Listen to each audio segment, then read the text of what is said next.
I took a shortcut through the woods, but the road wouldn't let me leave. I don't believe in ghosts. I believe in broken people, bad timing, and caffeine.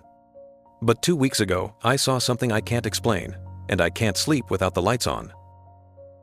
I'm a delivery driver for a regional lab. Night runs, blood vials, biopsy slides, whatever the hospital needs to move fast. It's boring until it isn't.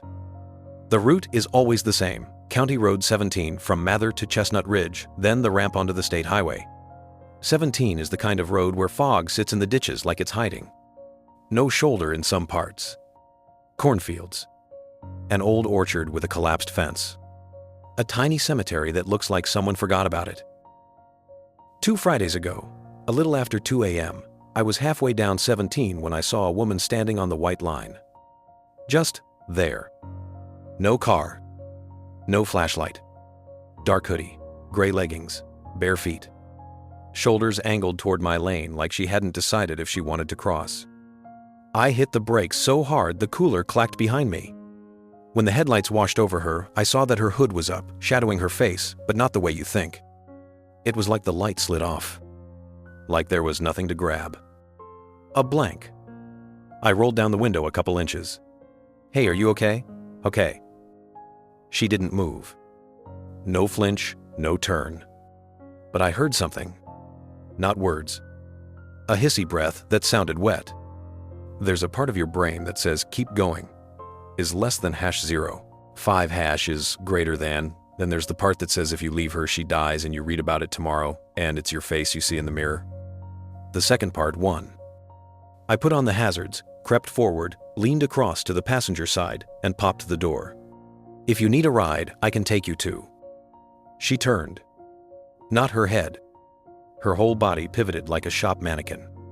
The hood fell back a little and the light finally hit what should have been a face. There were features, but they were in the wrong places. That's the closest I can get. Imagine someone pressed their thumb into wet clay and dragged everything down. No eyebrows. A smear where the nose should be. A mouth that wasn't open but looked like it had been recently and changed its mind. No eyes. Just soft folds that twitched like they were trying to open. I slammed the door so hard the window rattled and stomped the gas. The van surged forward. For half a second she was right at the passenger window. There was the tap of skin or nail on glass, 2 quick knocks, like a kid asking to come in. Then she disappeared in the mirror, swallowed by the fog and the tail light glow. I white-knuckled it to Chestnut Ridge. My hands shook so badly I had to steady the specimen log on the counter. "You good?" the night tech asked without looking up. "Woman in the road," I said. "Mile marker 22, maybe. Call it in." He glanced at me then and frowned. "You're pale, man." He picked up the phone. He called dispatch. He said words. I stood there hearing static where his voice should have been. On the drive back, I took the state highway the long way. It added 40 minutes. Worth it. I didn't tell anyone. Not my boss. Not my mom when she texted me in the morning to ask if I'd eaten. Not my buddy Gabe. But I Googled. Accidents on County Road 17. Pedestrian struck. Woman in hoodie. Nothing. Just the usual. Deer, a flipped pickup, a mailbox someone plowed over, and the homeowner's all-caps Facebook rant about it. The next night, I told myself I'd imagined it. Sleep deprivation makes shadows weird. Fog does tricks. Brains do worse. But when I hit mile 22, my chest got tight. I checked the shoulder. Checked the mirror. Nothing. I made it to the ramp and let out a laugh that sounded like it belonged to someone else. Chestnut Ridge again. Same tech at the desk. He slid the log toward me. His eyes flicked to mine like he'd been waiting. "So," he said, casual. "Sheriff sent a car last night. Sheriff sent a car last night." And, mistering one. "Nothing there," he said. "But here's the weird part. Deputy said his dash cam glitched at that mile. Black screen, audio hiss. Then it came back just past the orchard. Glitched how long? He shrugged. Minute? 2? He smiled, but it didn't reach his eyes. Guy said fog messes with these things. We get fog in July now, I guess. I almost told him then. But the part of me that wanted to be the guy with a story was fighting the part that didn't want to be the guy whose hands still shook at sinks and stoplights. I signed the log and left. Third night. I brought coffee that tasted like ash. I turned off the radio at mile 20. Headlights ate the fog. 21. 22. There was something dark in the road. Not a person this time. A lump, like a pile of clothes, or a road-killed dog. I slowed.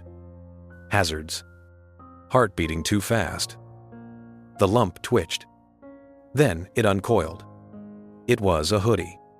Just the hoodie. Dark, soaked like it had been in a puddle. No body.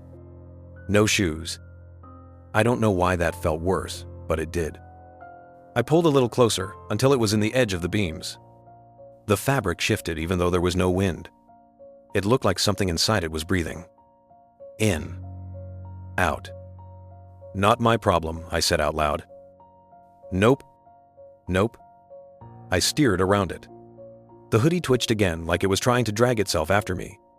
Then it was gone in the mirror. At Chestnut Ridge, I told the tech everything. I didn't plan to. It just fell out. He didn't laugh. He listened. Then he said, carefully, my uncle worked county. He told me a story once. Lady hit by a truck out there, long time ago, like 90s. Driver never stopped. They found her the next morning when the sun burned off the fog. Face was wrong. Animals or heat, he said. But my uncle doesn't spook easy, and he wouldn't go past that mile at night. What was her name? He shook his head.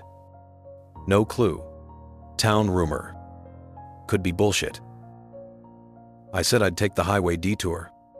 He nodded like that was normal and slid a bag of jelly donuts across the counter like I was a kid who needed sugar after a shot. I made it 2 nights on the detour before my manager called. Clock says you're adding 38 minutes, sometimes 45. We good? I said there was construction. She said there wasn't. I said there might be. She said do the route. So I did the route. Mile 22. No woman. No hoodie. I told myself the worst thing that could happen already had. I told myself that even if I did see her, I knew what I was looking at now, so it couldn't hurt me. Brains love lies that let them sleep. Halfway between the orchard and the cemetery, the radio popped. A burst of static like someone crumpling candy wrappers right against the speaker. I reached to switch it off. The van lights dimmed just a hair, like a blink. When they came back up, there was something in the passenger seat. Dark. Wet. Hood up. A smell like mud and metal and hospital hallways. My breath stopped so hard my chest hurt. I didn't slam the brakes. I didn't swerve. Some ancient part of me didn't want to give whatever it was the satisfaction of seeing me panic. So I kept both hands on the wheel and looked straight ahead. Peripheral vision is a curse. I could see the hood tilt toward me. Something wet dripped on the seat. I could hear breathing that wasn't mine. A damp inhale that whistled. An exhale that rattled. Very calmly, like I was on a phone tree, I said, I can take you to the hospital. There was a sound. Not words. A thick swallow. Then a whisper like paper scraped on wood. No. I swallowed. Do you need help? A pause. Home, it said. The voice came from too low, like the mouth was where a throat should be. Where? It didn't answer. The hood turned farther, slow and ratchety, until I couldn't pretend not to look. There was a shape under the hood that wanted to be a face and gave up halfway through. The folds where eyes should be twitched like something was trying to open them from the wrong side. The mouth worked. Not opening, just flexing, like it was remembering the idea of speech. Tell me where, I said, because the part of me that delivers things at night thought this was just a different kind of package. The mouth flexed again. Home, it said. You were supposed to stop. My hands went cold. I did stop, I said, and heard how weak it sounded. You were supposed to stop, it repeated, a little clearer. The folds where eyes should be quivered. He didn't. You were supposed to. You were supposed to. You were supposed to. I won. There was nothing to say to that. I'm not whoever she meant. But it felt like being accused by a smoke alarm for a fire you didn't set. The smell of metal got stronger. My eyes watered. I eased the van toward the shoulder just past the cemetery where there's a narrow flat. I put it in park. Left the engine running. I can call someone, I said. Family. Do you have? Home, it said, sharper. There was a ripple under the hood like muscles trying to remember their arrangement. Take me. To where?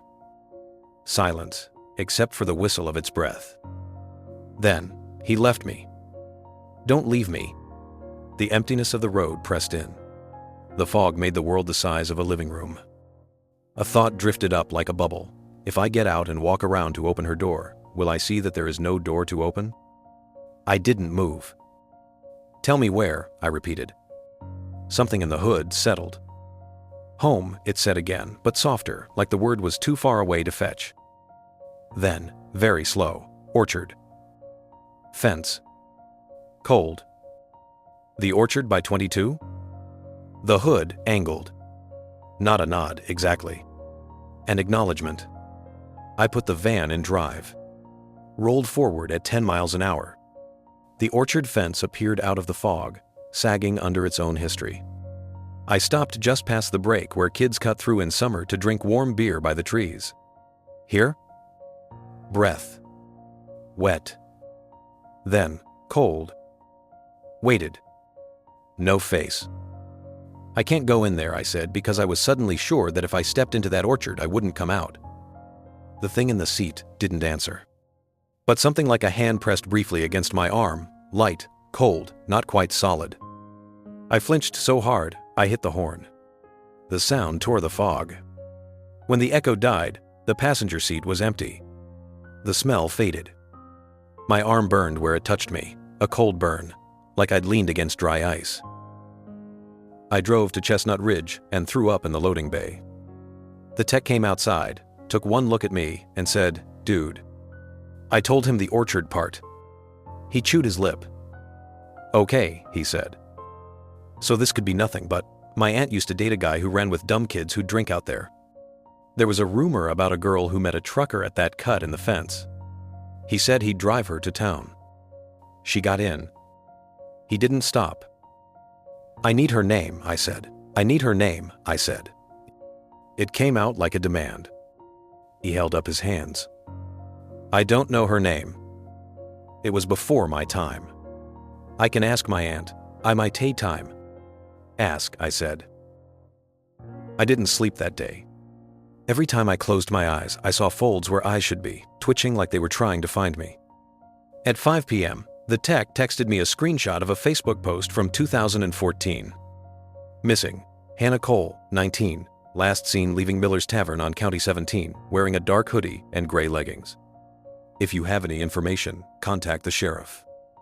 The comments were the usual. Prayers. Rumors. Someone saying they saw her at a Walmart 2 counties over. Someone calling that someone a liar. No update. 10 years gone. I stared at her photo too long. She was pretty in the way you are at 19 when your face hasn't decided what it will be yet. I imagined the folds over the eyes trying to open. I imagined the mouth that had been a mouth closing over the word home. I went to the orchard at dusk. I told myself it would be easier in daylight, even if daylight was already leaking out of the sky. I parked at the break in the fence and turned off the engine. The quiet hurt. Corn hissed in a wind I couldn't feel. Birds did the evening sweep where they say, "Okay, we made it through another one." There were beer cans under the first tree. A folding chair half sunk into the dirt. A circle of rocks that had been a fire pit before rain turned it to a muddy crater. I stood there with my hands in my jacket like a kid who forgot his lines. "Hannah," I said, feeling stupid. Something moved to my left. Not footsteps. A change in the air pressure that makes your ear pop My vision seemed to warp a little, like heat above asphalt. I took one step forward. Then, 2 is less than #0. 5 hash is greater than. Between the third and fourth steps, the light went very thin, like it does before a storm. For a heartbeat, it looked like there was someone standing between 2 trees deeper in. A dark figure with a hood. Bare feet gray with dirt. I didn't go in. I couldn't. But I said, I can bring someone. I can tell them where you are. The figure didn't move. But a breath passed across my face, cold enough to make my teeth ache, and something like a fingertip pressed my sternum once, gently, the way you might push a button to call an elevator. Then it was just trees and cans again. I called the sheriff's non-emergency line and told the operator I thought I found something related to a missing person case. A deputy met me 20 minutes later. He was young enough that he called me sir and old enough that I could see he didn't want to be standing in an orchard at night. What exactly did you see? He asked. Someone, I said, and left the missing details missing. He swept the first row with a flashlight anyway. Found the cans, the chair, a lanyard with a faded gas station tag. No bones. No hoodie. No anything. He took my info and said if I remembered more to call. I didn't know how to remember less. That night, on 17, I turned off the radio before the static could find me. I passed mile 22. Nothing in the road. I let myself breathe. Then, soft as breath on glass, there were 2 taps on the passenger window. I didn't look. I said I tried. The taps came again, then slid forward as if the fingers were tracing the line of the window toward the mirror. Then they were gone.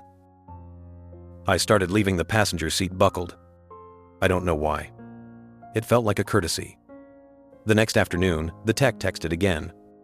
His aunt remembered a name that wasn't Hannah.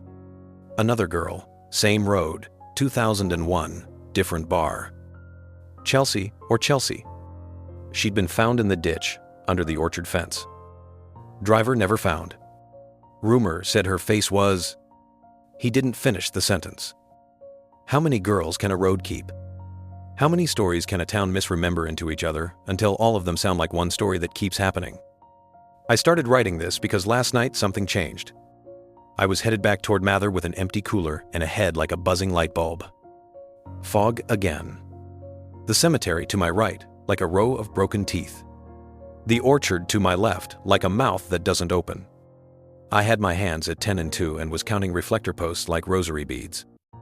At the exact middle point between the orchard break and the first cemetery stone, a shape stepped into the edge of my lights. Bare feet. Hood. But smaller. Younger. The hood turned toward me, and even though there shouldn't have been eyes, I felt seen. I stopped. I don't even remember deciding.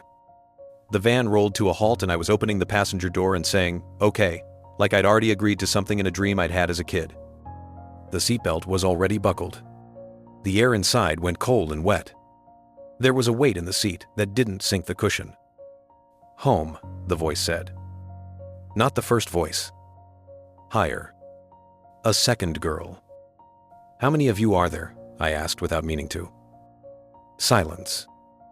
Then, very soft, he didn't stop. I'm stopping, I said. The belt tightened for a second like it had something under it. Outside, somewhere very near and somehow also very far, something ran along the fence, a patter like feet or paws. In the side mirror, the fog looked thicker, like a crowd. I drove to the orchard break and stopped. I can't go in, I said, because it felt like the rule, like gravity. Waited, the new voice breathed. Cold. I shut my eyes for 1 second, and then did the thing I shouldn't have done. I stepped out. My shoes sank into the edge of the ditch. The cold wrapped my ankles. The orchard breathed. I'll walk to the fence, I said. That's as far as I go. Something moved in the trees, that not footstep pressure again. The air smelled like old apples and rain. I stopped at the fence and put my hand on the top rail. It was wet, and for a second I thought it was rain, until I saw the smear on my palm in the headlight glow. Brown. Rust, I told myself. Rust and mud. Home, said the voice from the van, barely audible. And from the orchard, like an echo learning to speak. Home. Is question something to tell some friends on 100 now 200 place on place in 200 panses. I can't bring you there, I said. I don't know where there is. If you tell me a name. Something brushed my sleeve. A touch that was more temperature than pressure. All the hair on my arm stood up at once. The hooded shape suggested itself between two trees and then didn't.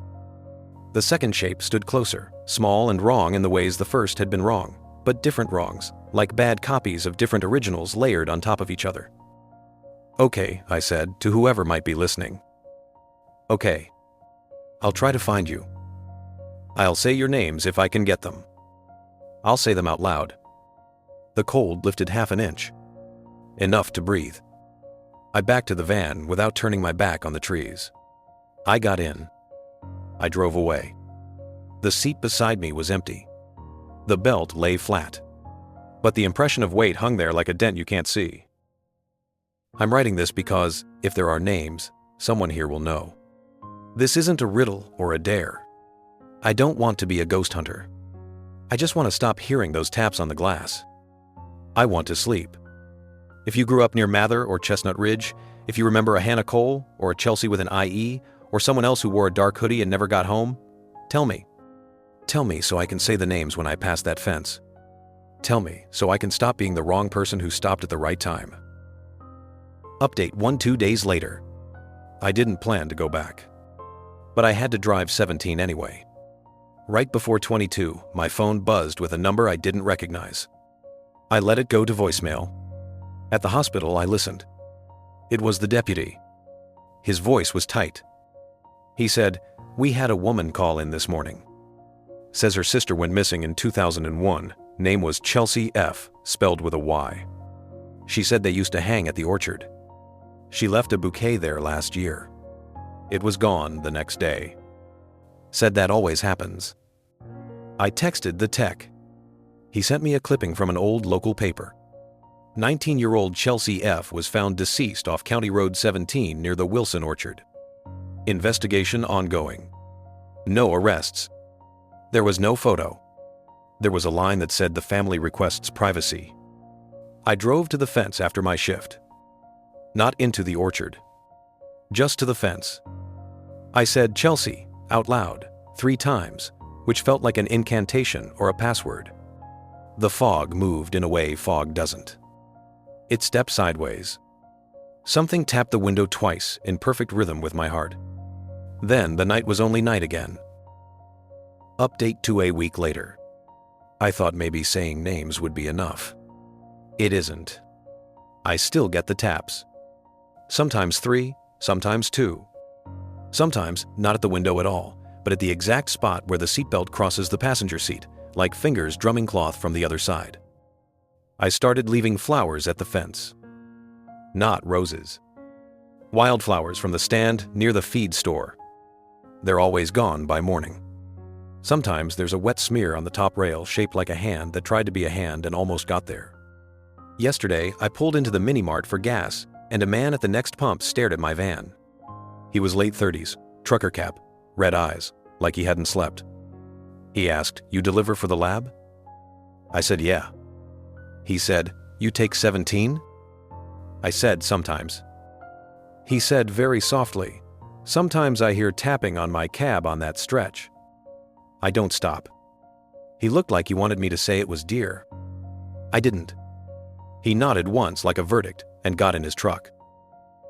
If you're going to tell me it's grief and rumor and a brain fried by 2 a.m. coffee, I'll nod. If you're going to tell me a story about a friend of a friend, I'll listen. If you have names, I'll say them. If you drive 17, buckle the passenger seat. If you see someone in a hoodie at mile 22, stop.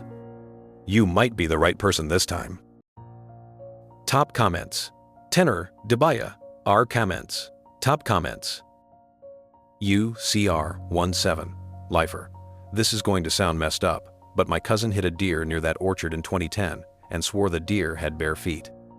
We made fun of him for years. Now I'm not laughing. Stay safe.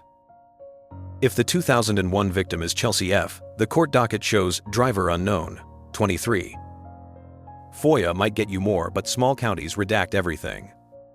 You, nurse on nights. The lab tech is a real one. Donuts for that man. Also, trauma plus circadian disruption can cause hypnopompic stuff, but the seatbelt detail got me. You old orchard kid. We used to party there. People talked about the faceless. It was plural even in the 90s. Not helpful, I know. End quote. Please say their names. Hannah Cole, 2014, and Chelsea F., 2001, are real. I found memorial posts on FB. OP, DM me. Some roads keep what we leave on them. Sometimes that's just skid marks and stories. Sometimes it's names we stop saying. If this hit you in the quiet place where headlights meet fog, leave a comment, say the names you know, and be gentle out there. You're watching StoryBoar, where real emotions tell real stories.